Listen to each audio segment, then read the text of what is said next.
Good morning, ladies, and welcome to my Menopause Drama Mama channel.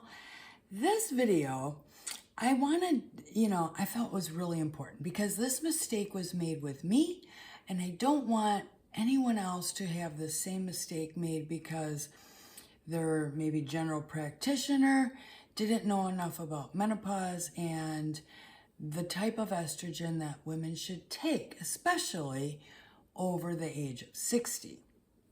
And this is all about why oral estrogen increases blood clots. And that's really important because, when we are going through menopause and then we hit menopause, our total goal is to be healthy and just feel better, for the rest of our lives and live in a vibrant state. But if a doctor gives you the incorrect estrogen, and that can totally affect your life. So the number one thing is that when estrogen is swallowed, it travels from the stomach to the intestines, through the liver, and then into the bloodstream. And during that first pass through the liver responds by increasing certain clotting factors, which is like the fibrinogen, the prothrombin, factor 7 and factor 10. And those factors are factors that actually increase in that blood clotting. So these changes make the blood slightly more prone to blood clots, and the possible clots that you're at risk for are deep vein thrombosis, which is in the clotting of inside your legs. And then there's also the pulmonary embolism, which is the clot traveling to the lungs. And so that will increase your risk of stroke in some women. So the risk is still relatively low for many healthy women, but it becomes higher in women who are over age 60.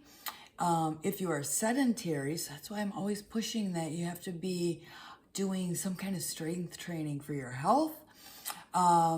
If women are obese, so that's why you want to be in shape. If there is a family history of clots, and if you are a smoker. So those are some of the risks that are involved and make it even higher if you're taking an oral estrogen. Why the liver is involved is because since the oral estrogen is processed by the liver, it can stimulate the production of many liver proteins, and that is the clotting factor, triglycerides, the C-reactive protein, which is inflammation markers, and the binding proteins for your hormones.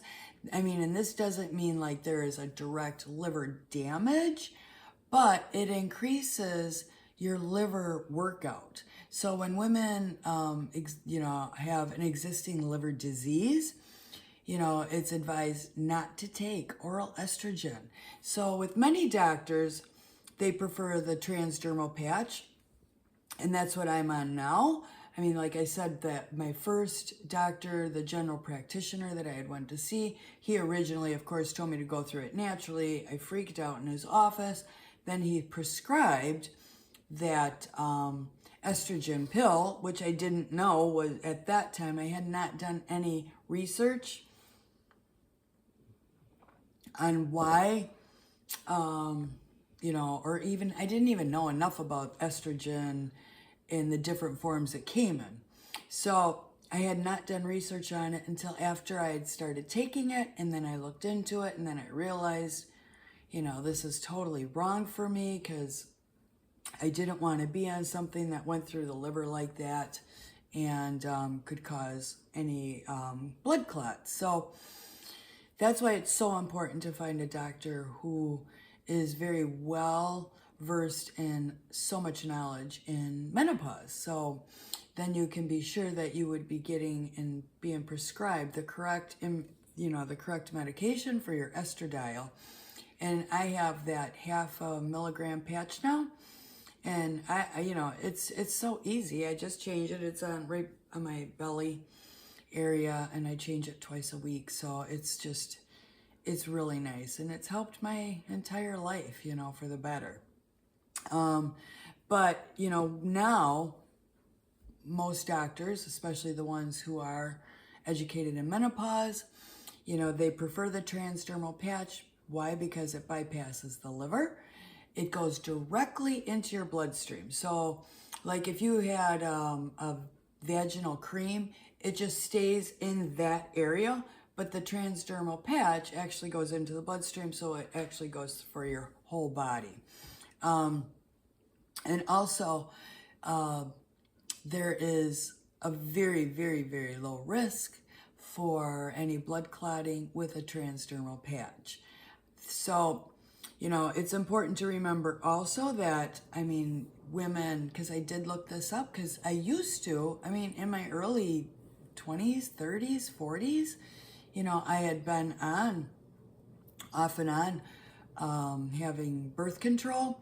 And so I kind of wanted to know why, well, no one ever said anything about the birth control pill and it affects on, you know, going through the liver and causing any kind of type of blood clot. So I kind of looked into it just to see what, you know, why that was okay.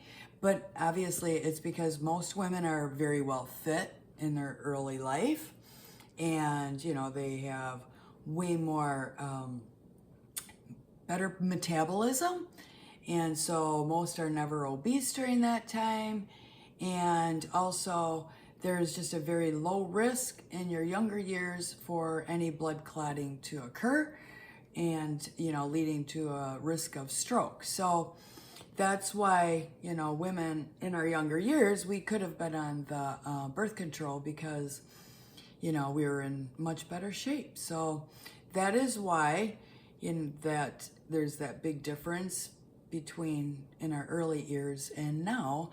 And many women, you know, could have gone on that estrogen pill, you know, during their menopause years, but there is a much higher risk after the age of 60. So I would definitely, if you are on it, I would, you know, talk to your physician and ask if you can switch over to the estradiol patch. So that is the main difference for, you know, why you should probably be on an estrogen patch instead of a pill if you are taking it. It is better for your health. And just in modern medicine, they do now prefer that women be on an estrogen transdermal patch. So anyway, ladies, I hope you enjoyed the video. I hope it was informative for you. If you haven't subscribed to my channel, I ask that you please do, because it doesn't cost you anything. And I just wanted to do a quick thing. I did buy a new microphone here. So once in a great while, I'll get a comment on my videos saying that you can't hear me. I looked into that, doing some research, and because I would check my video then on an iPad, on an iPhone, on a computer, and the videos all sounded fine for me. But I guess YouTube, for some reason, can lower the volume on my videos, and if they do, I can't control that. So I sincerely apologize, ladies, if there's anyone who cannot hear my videos very well. You know, and all I can do is say, maybe if you have another device, you can try and listen to it on. I don't know if that would matter or not. But anyway, ladies, thank you for listening to me. Enjoy your day. Love and hugs, high vibrations and blessings coming your way. Have a great day wherever you are in this world. Bye-bye. Mwah.